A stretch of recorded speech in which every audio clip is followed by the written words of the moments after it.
Hello everyone, welcome back to another Star Wars RPG video. I have two dice sets in front of me here for the Star Wars role-playing games from Fantasy Flight, which includes Edge of the Empire, Age of Rebellion, Force and Destiny, and the new Force Awakens beginner game. This dice pack right here is the retail dice pack. So if you just want to get a pack of dice, this is what you're going to be looking for. It includes 14 dice and a few Force tokens, or Destiny tokens. This pack right here is one of the packs you will get when you get one of the beginner games. So each beginner game includes a rulebook, an adventure, character sheets or character folios, and the dice set as well. Sometimes you'll need more dice depending on the difficulty of the checks you're trying to make. So I'm going to open both of these. We're going to sort the dice out. We're going to describe what each die does and how it's used. Alright, welcome back. So I have both dice sets open here. We're going to start from here and move all the way down to here. And I'll describe what each of these dice do. These are your ability dice. These are green, so these are your positive dice. I've divided the dice up to be positive and negative. So here, from here down to here are your positives. From here to here are your negatives, and these are just two force die. The force die in Edge of the Empire and Age of Rebellion don't get used all that much. You're going to be mostly using those in Force and Destiny for like force powers and stuff. But starting off with the ability dice, so we have our greens. They have our, let's see, our symbols here. Don't know if that's going to focus, but that is a success symbol. This is an advantage symbol.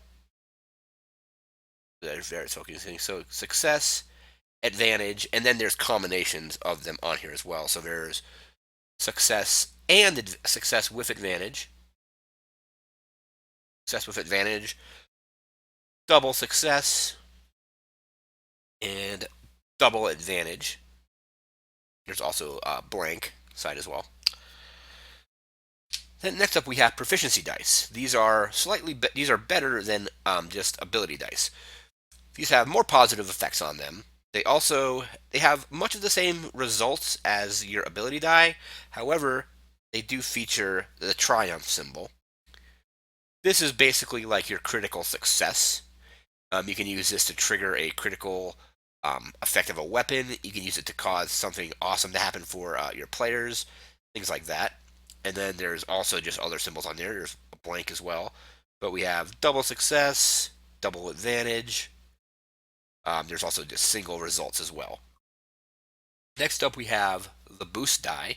The boost is used to make checks a little bit easier. So, like for example, if you were to aim a weapon at an enemy and then shoot at them, you would add one of these boost dies to it.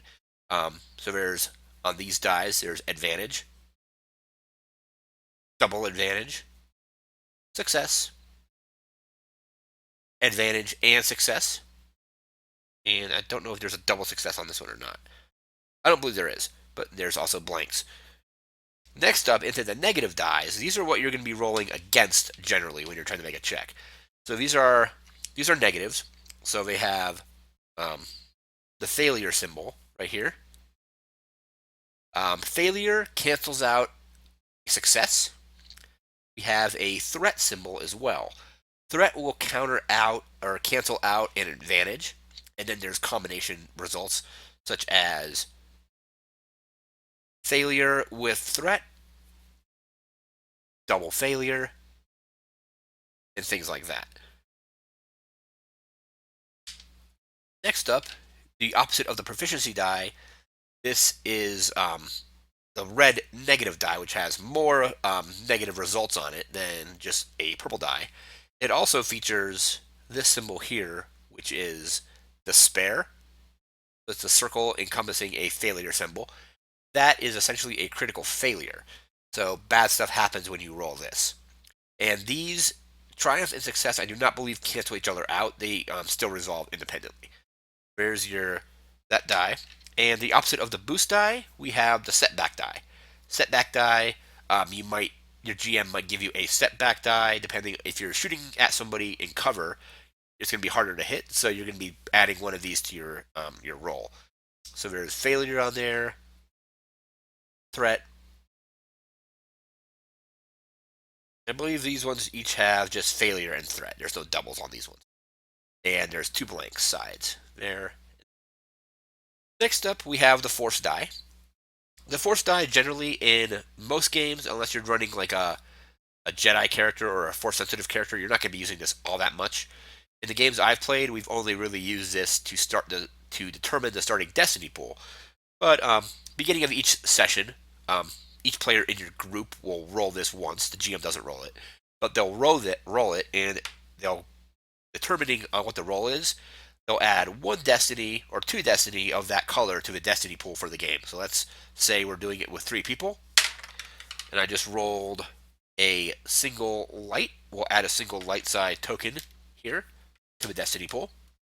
Next player will roll, and they have 2 light to the destiny pool.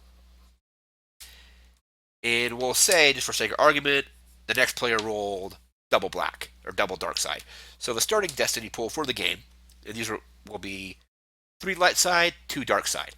Players get the option to, during any time in the game, they can flip one of these over to a dark side um, token to get a positive effect. Basically, I can say I really need to hit this enemy. I'm going to upgrade my next check by flipping this over. You're essentially like calling on the force to help you out. Likewise, the GM can take a dark side token, flip it over to a light side to make things harder for the players. He may increase the difficulty of a check. He may introduce some new element that will surprise the players and make it harder for them to succeed. You can also use these tokens as a kind of Deus Ex Machina device. For example, if you land on a planet that has no breathable atmosphere, I could flip one of these over as a player, flip it over, say, hey, it was a good thing we remembered to bring those oxygen masks. That is a totally acceptable use of the Destiny pool. So, speaking of that, that's all of what the dice do. Now we're going to move in to how checks work, and we'll also talk about opposed checks. We'll be right back with that. Okay, welcome back, everyone. I have my dice set aside here. We're going to start building up some very basic dice pools. Your dice pool is always going to be based upon, let me pull this character out, these attributes here. Let's see if you can actually see these. So these are the attributes of this particular character. This is just an NPC. But, so he has 3 brawn, 3 agility, 2 intellect, 3 cunning, 2 willpower, and 2 presence. On your character sheets, it will tell you what each skill is tied to. Each skill in the game will be tied to one of these attributes. For example, computers are based on intellect. Attacking at short or using ranged weapons is based on your agility. Anything that uses strength is generally going to use brawn here. Things like that.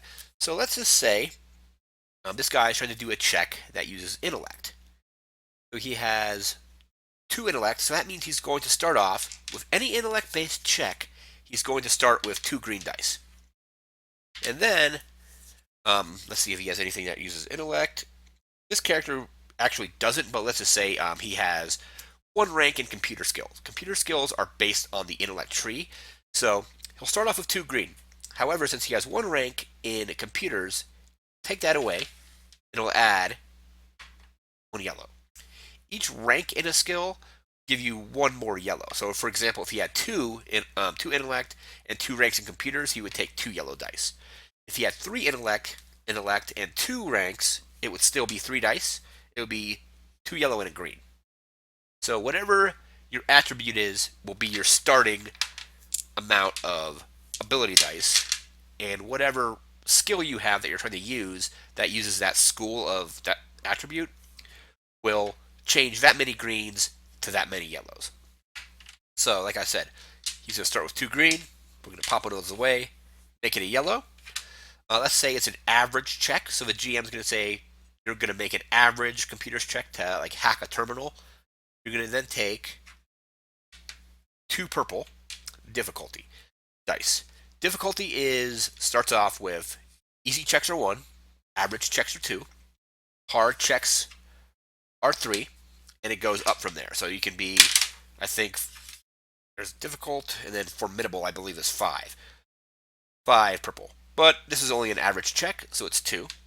And sometimes simple checks, your GM won't require you to do a roll on. But let's say that's his dice pool. He would then roll these dice, and we'll determine the results here. So we have one failure here, one threat here. This failure will make this success go away. So our final result is actually 2 success on this. So 2 success there, 1 threat there, and this failure was used to counter out this die. So he has 2 success and 2 threat. The GM will determine what to do with the threat. It could be the character takes strain. It could be the computer gets hacked, and in the process of hacking it, an alarm is set off. So maybe some guards are going to be coming into wherever that room is pretty soon. So let's say I need to make a hard medicine check. My previous character was a doctor. So I had three intelligence. So that's what I started with. However, I had 3 ranks in medicine. So I would be making that medicine check. And let's say a player using advantage earlier in the game passed me a boost die. The boost die will be used to help improve my check. And one thing players can do with their advantage, at the end of their turn, they can pass the boost die to the next player's check. And that's what we're doing here. So a die was passed to me. So now my pool is 3 yellow, 3 purple, and a light blue. Okay, that's blank, so that cancels out. There's actually a triumph. That's another blank. So we have 2 threat. So these will go away. So basically I have 1 success. Triumph always counts as a success as well, on top of it being a triumph. So there's 1 success, 1 triumph, and 2 advantage. The advantage, I can recover strain with that. I could make it so, let's say I healed some additional wounds on the character using advantage. And let's say with the triumph, let's say the character I was healing had a critical injury. I can make that critical injury go away.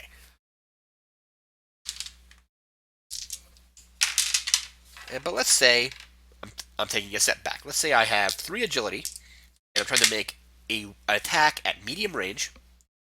So the range bands there's 5 range bands in the RPG. There is engaged range, which is basically the characters are close enough to touch each other.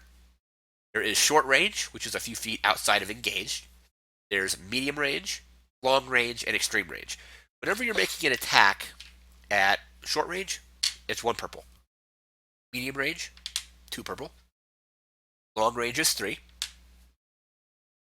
And engage range, I believe, is also 1. And sometimes in engage range, it might actually be more, because if you're trying to shoot somebody at engage range, it's kind of difficult because you got people jockeying for position, trying to like pull a gun out, trying to shoot somebody at engage range is a little bit difficult. So we have engage, there's long, and finally there's extreme range is the highest.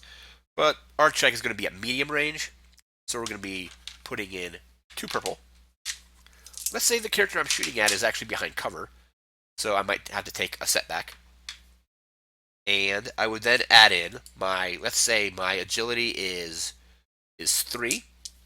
So again, 3 ability dice because the attribute is 3. However, let's say one of those is I have 1 rank in that ranged attack. So this would be the pool.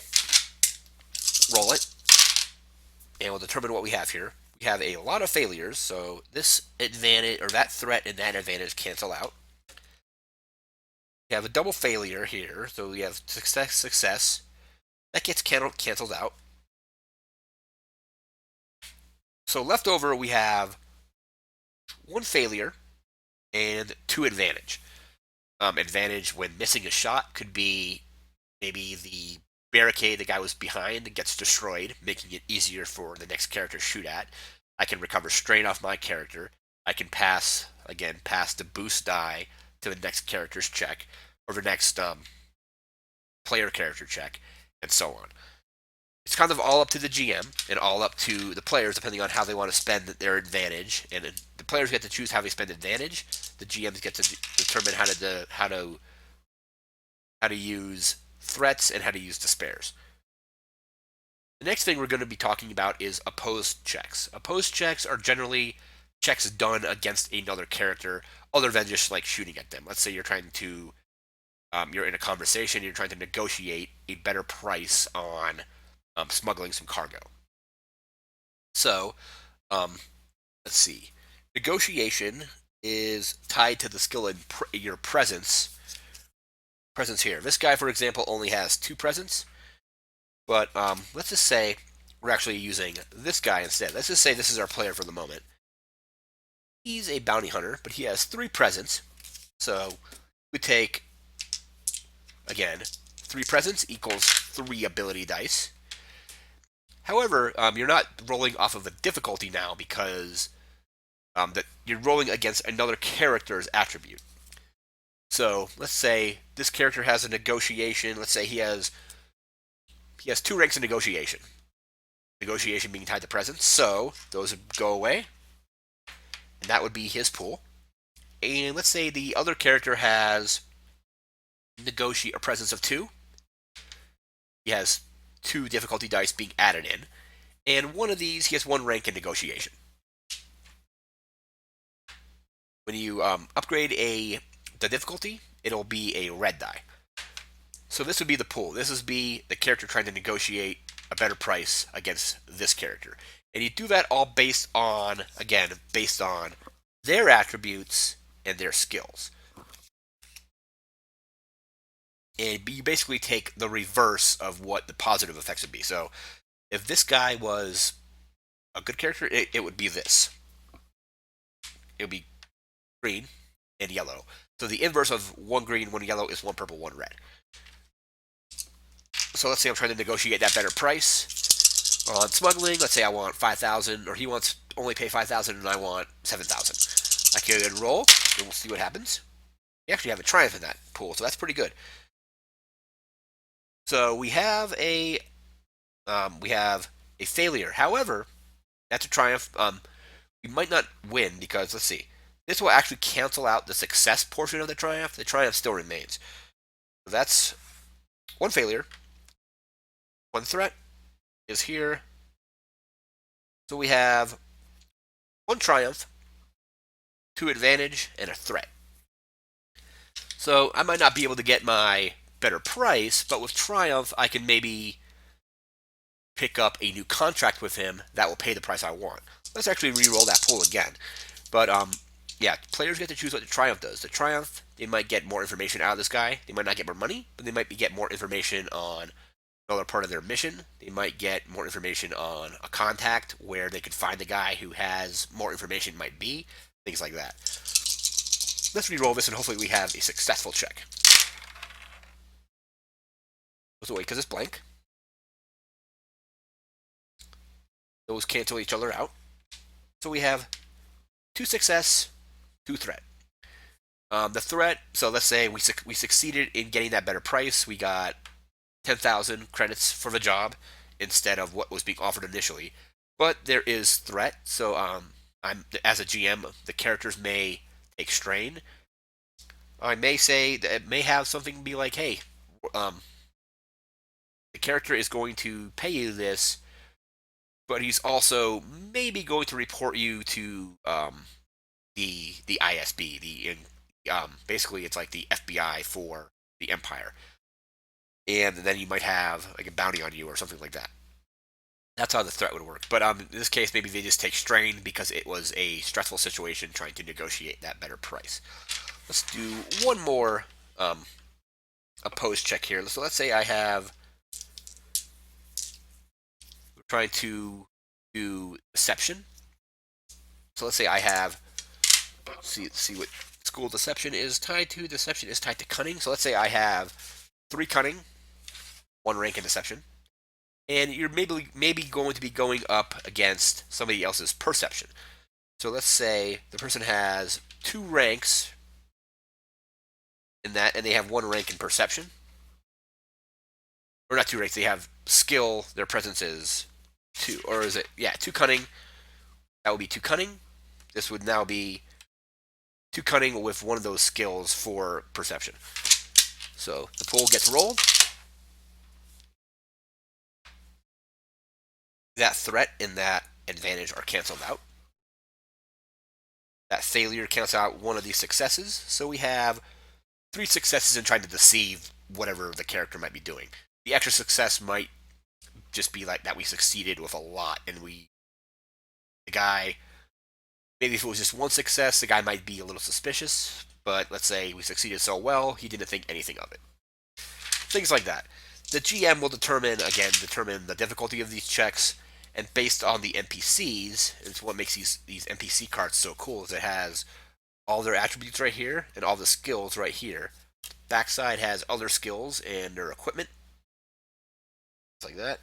Yeah, so this guy has a modified blaster rifle, projector attachments, things like that. And this is actually a Nemesis, so this is actually um like a character that would be recurring probably.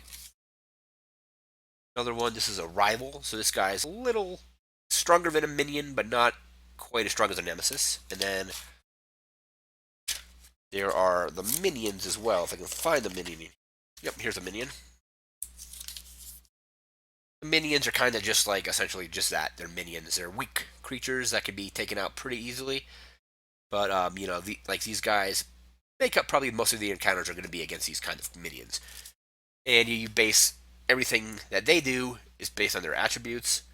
And when they're in a group, they have these skills. Like these cards are cool because all the skills are, like I said, are right on there with all the information you need. And these can also be found in some of the rule books as well as the supplemental books as well. But these decks make it just easier to have that information out. So I can just pull this guy out without having to go through the book, put him down, know his stats, know his abilities, know his equipment and everything. I again want to thank you for watching. Remember to like, comment, and subscribe, and check back for more Star Wars RPG videos. Take care.